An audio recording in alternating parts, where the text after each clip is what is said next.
You've come to the right place for the ultimate preview. It is BYU. It is Texas Tech, the Big 12 championship game, and a spot or two in the college football playoff on the line. This is Locked On Big 12.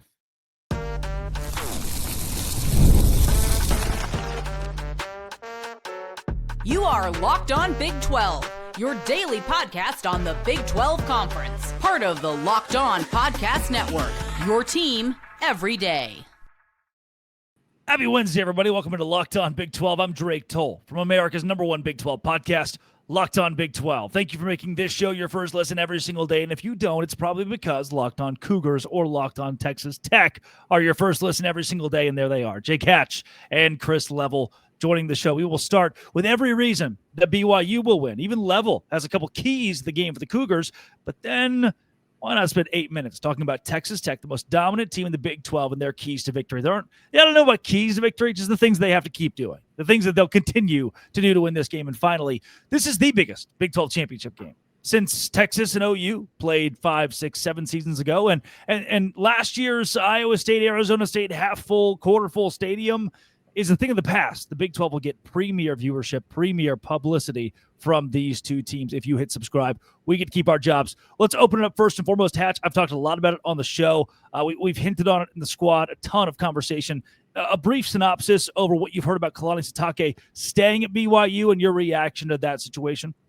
They kept him home, and they beat a blue blood in Penn State to do just that. The Penn State stuff, no matter what people may say, it was real. And Kalani Sitake did have some interest with regards to looking at that opportunity. But to BYU's credit, they got their boosters aligned, they got the administration aligned, and they got Kalani Sitake's deal across the line. He's here to stay, and it sure looks like, for all intents and purposes, he's going to be a lifer at BYU. And I think that's a great move for the university. Level, I'll give you a shot here before we jump into the game. You mentioned on the squad show that releases Thursday, this is good overall for the Big 12, Kalani staying at BYU. Why is that?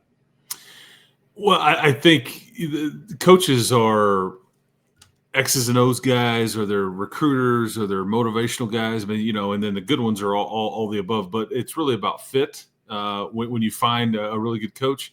I mean, Jake can speak to it better than I can, but from afar, there's just no better fit than the guy. He's very good friends with Joey McGuire. I just think he is everything about what the Big 12 and BYU is, right? And I appreciated his comments in the Big 12 championship game press conference about, hey man, we appreciate being in this league. Everybody has been great to us, and this is fun for us. This is what we had hoped to be. And I know, 3 or 4 years ago, it was kind of a bit shaky. There's been nobody better in the last, 2.5 seasons than the BYU Cougars in this league. And I think it would have not looked good for the Big 12 had he left. And it's no fault of the Big 12s or even BYU's. If this is what he wanted to do, he would have been allowed to go do it. And they had interest, but he had some leverage and he used it. Good for him. And now he's in a much better spot now in Provo. Yep, there are schools with real money in this conference. I think that is something that is lost a lot of times when we talk about the Big 12, brands that have the dough to pony it up and compete with Penn State. BYU just did that. Level, we'll keep it with you. If the statement is BYU just won the Big 12 championship, that would mean for the conference, 2 teams in the college football playoff. It is the most advantageous thing for Brett Yormark and this league overall. But Texas Tech wants to win. There is no die on a sword to help the league, obviously. But if BYU does win, what happened? I think you turned it over too many times. I think that you had some, too many pre-snap penalties and some of the things that Texas Tech has fallen into a bit this season. They've been able to live and to tell about it and outlasted teams. But, and the thing about this game is, and this probably holds true for both teams, this is going to be a very, very big stage. The lights will be bright. And if we're just all assuming that everybody will do what they've done and be the same that they've been, and they won't be a 21-year-old kid and look up at the big jumbotron too much and kind of get caught. I mean, that's the beauty of sports. And so something uncharacteristic will go on here, and that could happen to either side. But if it's a Texas Tech loss, it probably because you couldn't take care of the football, and because the referees got involved, and you false starts and holding or whatever it may be. So that would be my recipe for BYU. Hatch, my favorite stat I brought up when it comes to trying to give BYU a reason to win, or talking about how the Cougars can strike. Obviously, 3 fumbles or 3 turnovers, that muffed punt, not good in the first game. Texas Tech, 5 field goals is good. BYU's defense in the red zone. And I also point to the big play. Like Cameron Dickey, his long was 33 yards. Williams, his long was 43 yards on the ground. That's a combined 76 yards. That's half, on 2 carries, half of Texas Tech's ground game. You limit those 2 big plays, we're talking about a different game, at least from the scoreboard standpoint. Maybe it's only 17-7, but still you're losing. Like, what all has to flip? Because it's got to be pretty dramatic for BYU to win.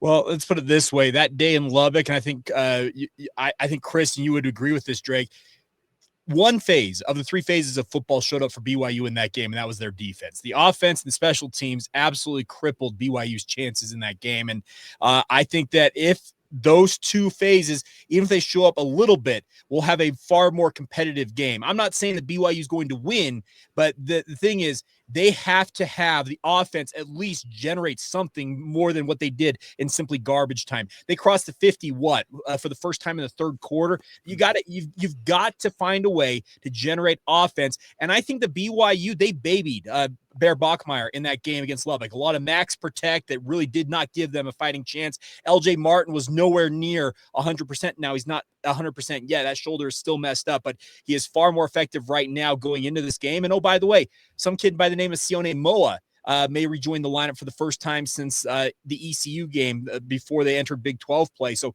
there are weapons that BYU is re-adding to the mix here, and I hope that BYU has a better performance, especially offensively. Yeah, if I'm BYU, I may flip the script. You look, they're going to want to establish the run game early, right? This is what they do. LJ Martin's going to touch this ball 20 to 30 times. Okay, I mean that's just he's going to get it thrown to him. He's going to carry it, all that stuff. Yeah, he had 36 against Cincinnati, and they will give it as many times as they feel like. Yeah, right.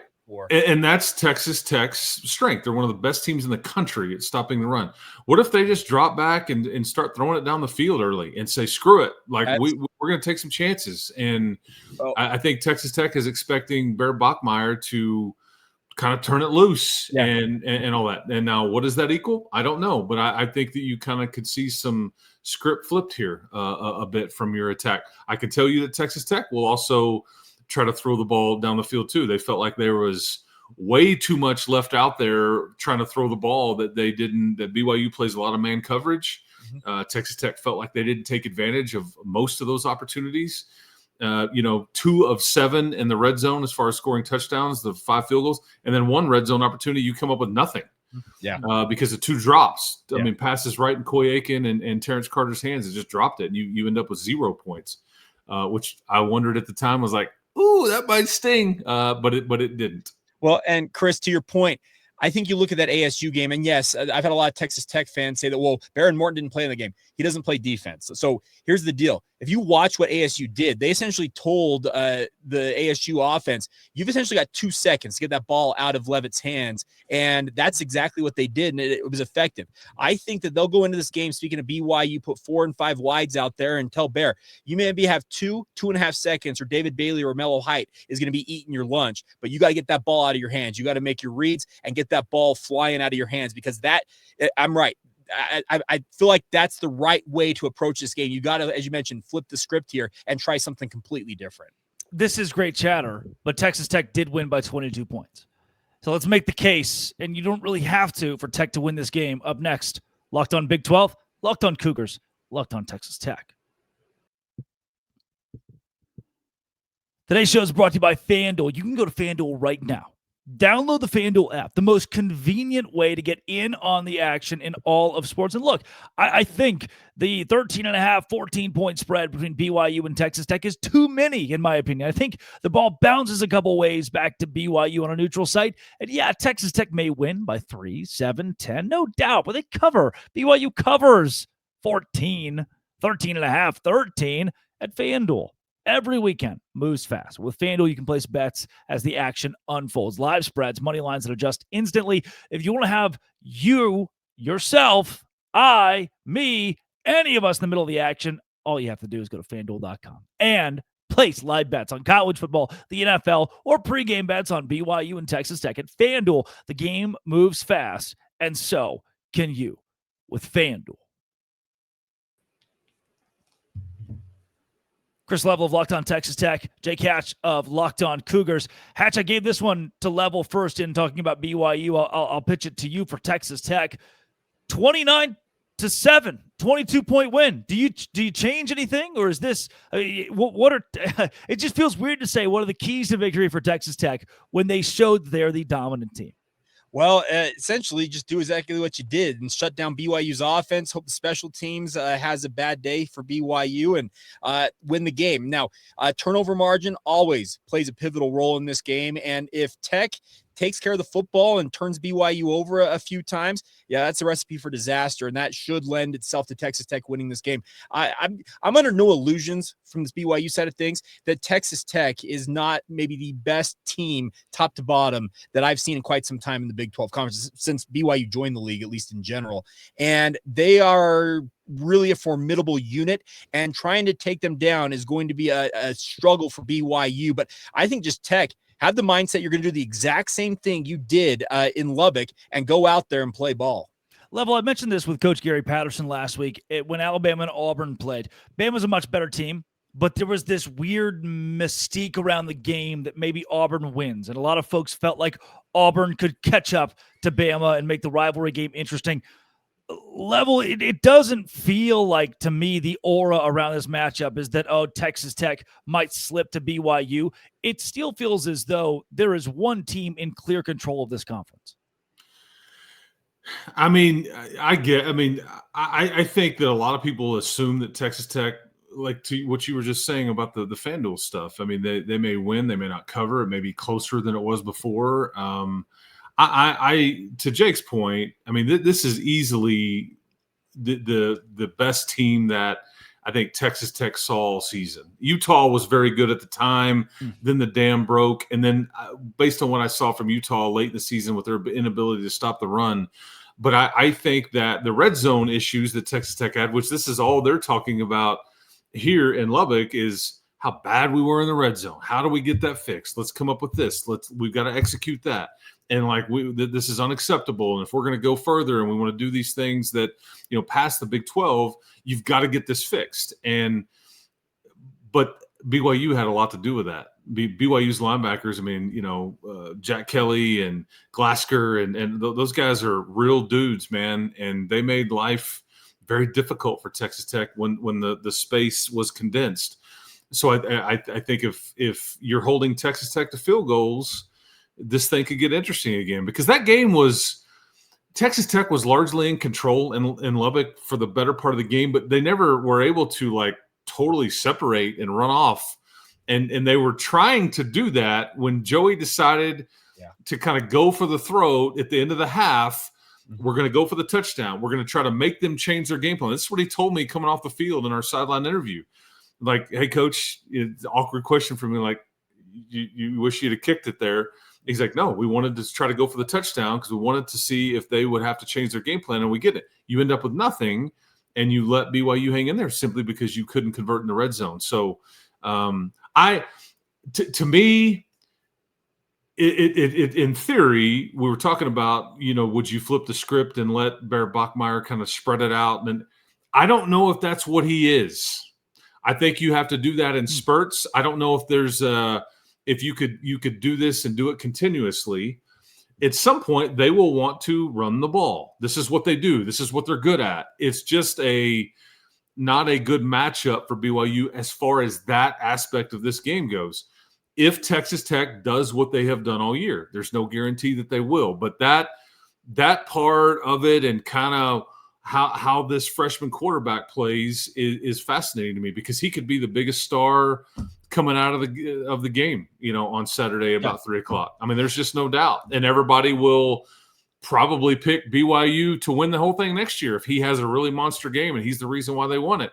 But I think at some point he is going to have to make a lot of plays for them to win this game, and he might be able to do it. We'll see. Well, and Chris, to your point, that's what BYU, they won't get away from their identity. They're going to try and establish the run with LJ Martin, and if Sione Moa is capable of going, that's a nice 1-2 tandem. They're going to try and soften up that Texas Tech front.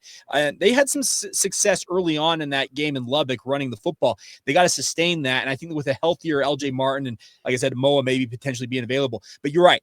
There are going to have to be times. You cannot, on passing downs like BYU did in Lubbock, have 7-man max protect to make sure that Bachmeier stays upright. You just can't do that. You got to tell them you have got 5 versus 4. Speaking of 5 offensive linemen versus 4 defensive linemen, and those 4 defensive linemen are going to beat our offensive line in 2, maybe 3 seconds max. Bear, get that ball out of your hands. You got to make maybe 1-2 checks, throw the ball away. They're going to, yeah, you're right. You can't go wholesale, completely change your entire offensive identity for this game alone, but you can change a few things. I think it's especially in the passing game where you have to kind of go for broke and throw it down the field. I would still be surprised if we don't see Parker Kingston or Chase Roberts carry the ball 2 or 3 times apiece. I think A-Rod will have to go at some level. You're looking at kitchen sink here, understanding your shot at playing for a national championship is still alive. You have to, if you want to establish the run, be super creative without turning the ball over. And we've seen A-Rod be very creative in situations where he didn't need to be. In situations where it didn't need, like, where did the double reverse come from? We're up by 10. We've seen that for BYU this season, Jake. Well, and that's the thing about this. They've run that tornado reverse play that has been really effective, and it was really effective early in the season. But remember, they ran it, I think it was 2 home games ago, and it got blown up. So it's on film. Yeah, it's on film. It's been scouted. But you have something else. You have something else in that bag of tricks that you can deploy in this game. I fully expect BYU to try and find something. And they call them a gadget play, a special, whatever you want to call it. BYU will have to deploy 1 or 2 of those, it feels like, if they want to pull this off. We'll be right back. Now, this is all good and welcome for a Cincinnati fan, a Houston fan, an Arizona fan of wondering, like, why do I care? I think the reason that I care is because we're looking at 2 teams, 2 fan bases, the exposure the Big 12 has not had in at least a few years, especially in this new format. This is Locked On Big 12, Locked On Cougars, and Locked On Texas Tech.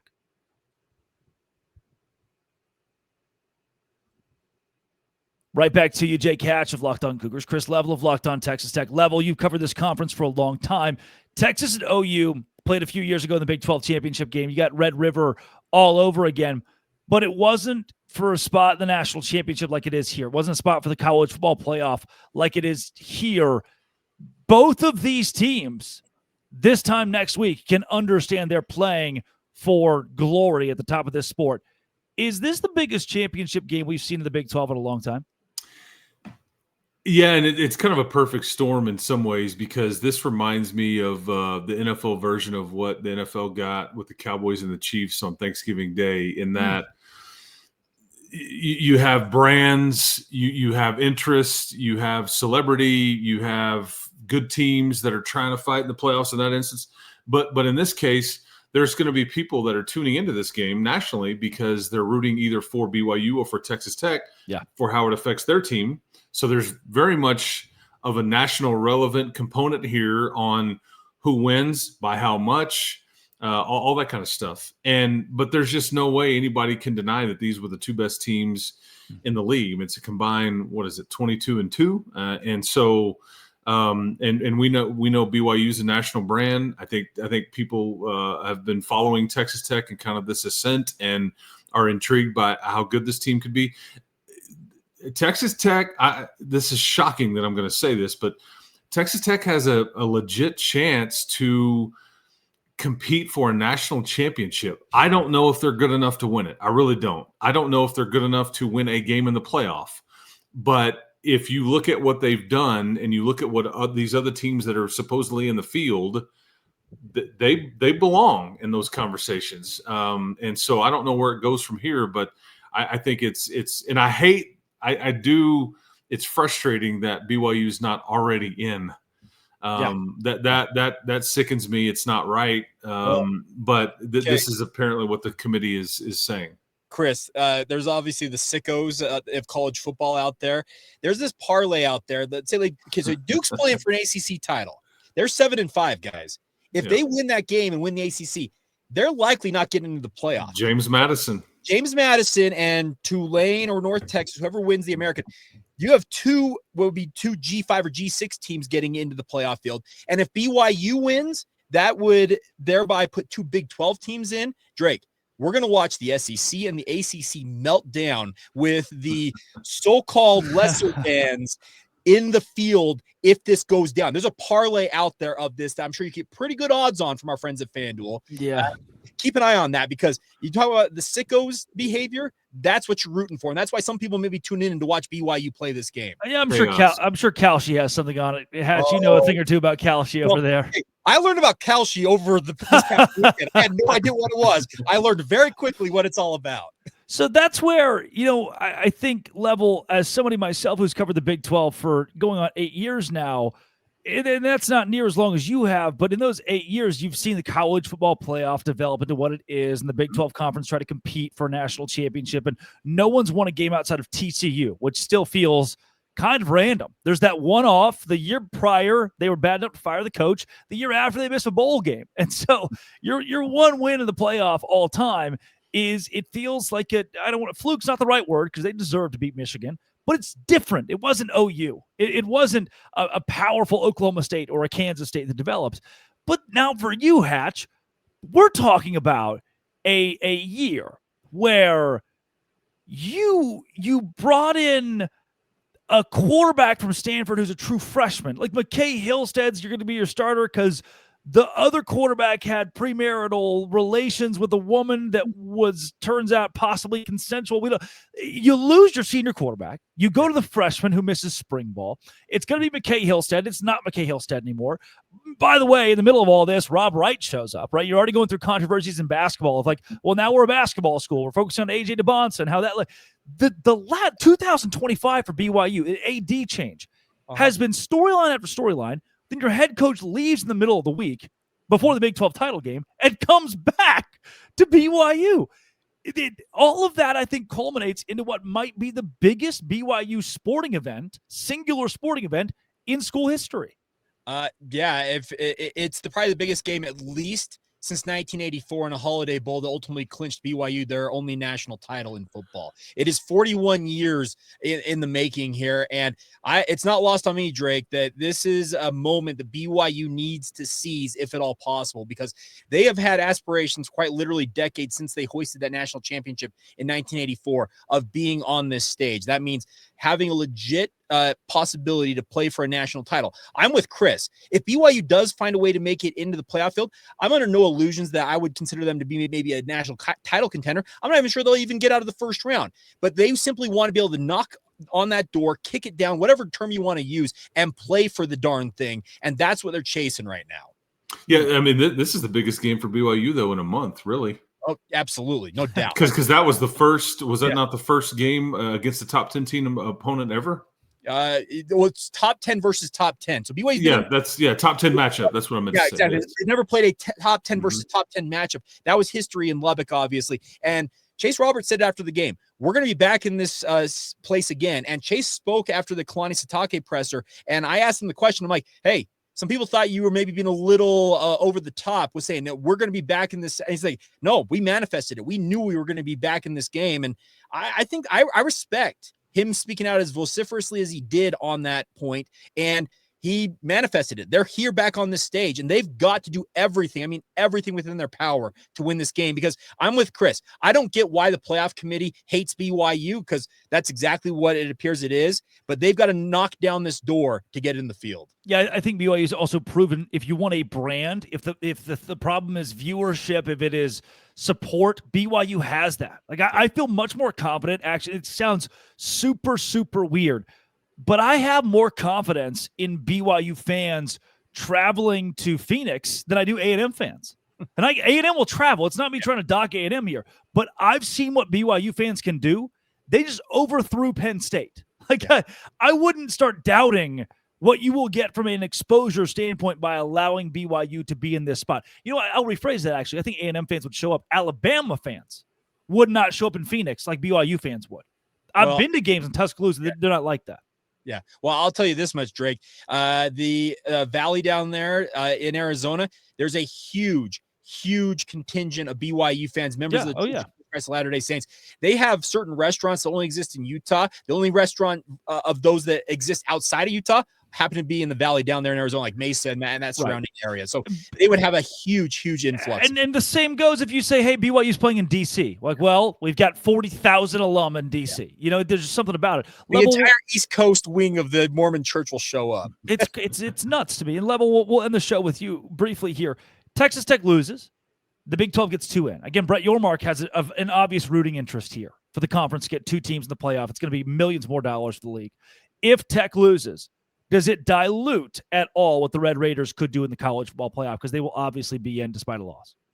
Yeah, I think they'll be in. I think they're so high now that they, depending on how they would lose, if that's what we're talking about, you still may be in a position to host. I think so, yeah. And it's a weird spot to be in, like when, and you could go back to AT&T on New Year's Eve. I mean, that's almost like a perfect storm.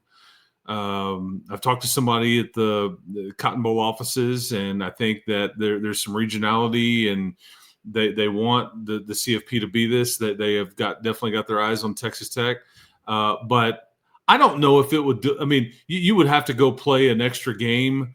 We were talking 2 or 3 weeks ago, like, hey man, do you want to host a playoff game or do you want to buy? Like, well, if you could pick it, you know, and all that stuff. And so, I mean, I don't know. This is all so foreign. I mean, this is not like the fact that we're sitting there talking about.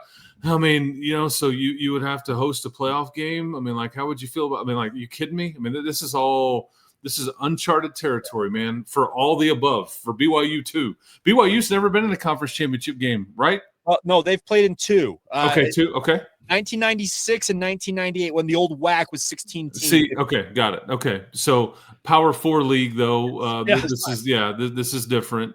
But yeah, been a minute. So this is a lot of fun, and I will say this too: the atmosphere in that stadium on Saturday morning will be big time. It will be big time. That's and I saw this. The Baylor Oklahoma State was huge, and those are 2 fan bases that have been have really gone through the murk the last few years. These are 2 fan bases that are as excited as ever because they have a shot at a college football playoff and national championship. I don't think anybody's rooting harder for BYU than the Texas Tech PA guy.